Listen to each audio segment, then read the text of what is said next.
ఏ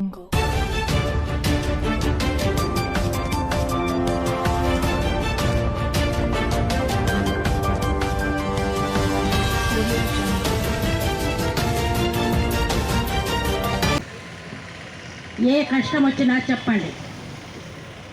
ఈ వయసులో 75 ఏళ్ళ వయసులో నేను కేవలం ఈ కుళ్ళు రాజకీయాలను, దోపిడీలను, దొంగలను, టెర్రరిస్టులను, రేపిస్టులు 80% రేపిస్టులు ఉన్నారు. నాయకులు, ఎంపీలు, బీజేపీ నుండి పోటీ చేసిన వాళ్ళలో 80% రేపిస్టులు. ఆ రేపిస్టులను, ఈ దోపిడిగాళ్లను, ఈ దొంగలను నమ్మకండి.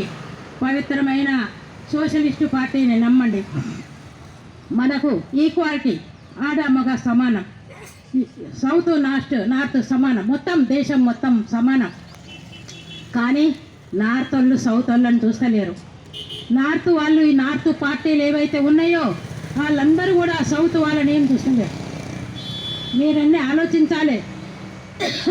రేపు వచ్చే ఎంపీటీసీ, జడ్పీటీసీ ఎలక్షన్లల్లో పైసలు లేకుండా మనం గెలవాలి. ప్రేమ, సేవ, సత్యం. నేను చెప్తున్నా, నేను మీకు అండగా ఉంటాను 5 ఏళ్ళు అని మీరు చెప్పాలి. చెప్పి మీ వల్ల కాకుంటే నేను చేస్తాను. నా తరఫున మీరు అభయం ఇవ్వచ్చు. అమ్మ అర్ధరాత్రి అయినా సరే పలుకుద్ది.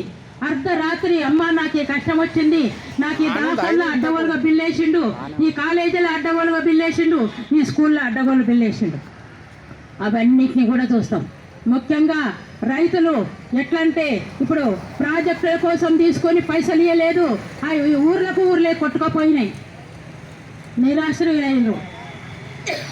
కంపెనీల కోసం తీసుకున్నారు, సిమెంట్ కంపెనీతోని భూమి మొత్తం ఎట్లయితుంది చూడండి, ఎండిపోయి రైతులు బక్క చిక్కిపోతుండ్రు. ఇటు భూముల పైసలు ఇవ్వలేదు, పైనుండి పొల్యూషన్ తోని అదాని ఎవడు, అదాని ఎక్కడోడో ఆఖరికి నల్లగొండ జిల్లా రావన్నపేటలో కూడా వాడికి సిమెంట్ ఫ్యాక్టరీ పెట్టుకోవడం కోసం భూమి ఇచ్చిండు. అందుకొరకు మీ ఊర్లో కూడా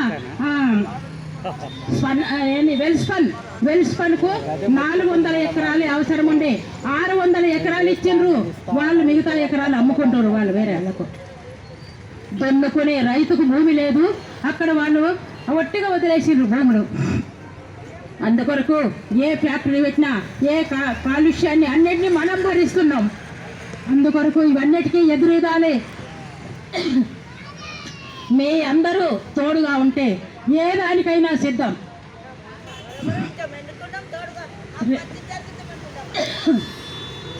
రేపు రేపు రేపు రేపు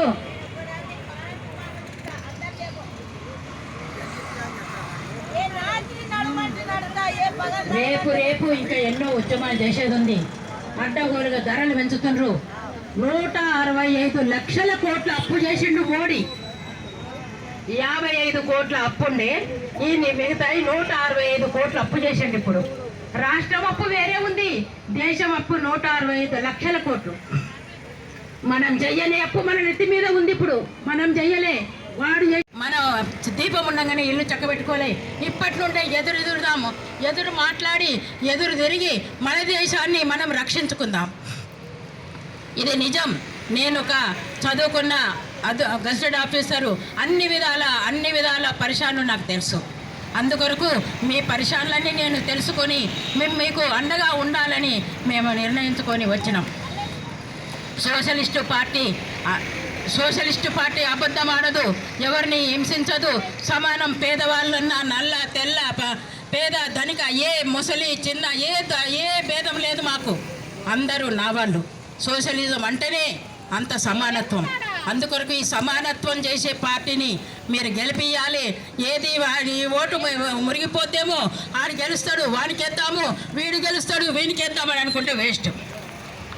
నా వాళ్ళు, నా సోషలిస్టులు ఇంతమంది అన్న, మీరు 10 మంది అన్న ఓట్లు వేసారనుకో నా క్యాండిడేట్కు. సోషలిస్టు నుండి పోటీ చేసిన వాళ్ళకు 10 మంది ఓటేసిన 10 మంది నాకున్నారు అని నాకు ధైర్యం వస్తుంది.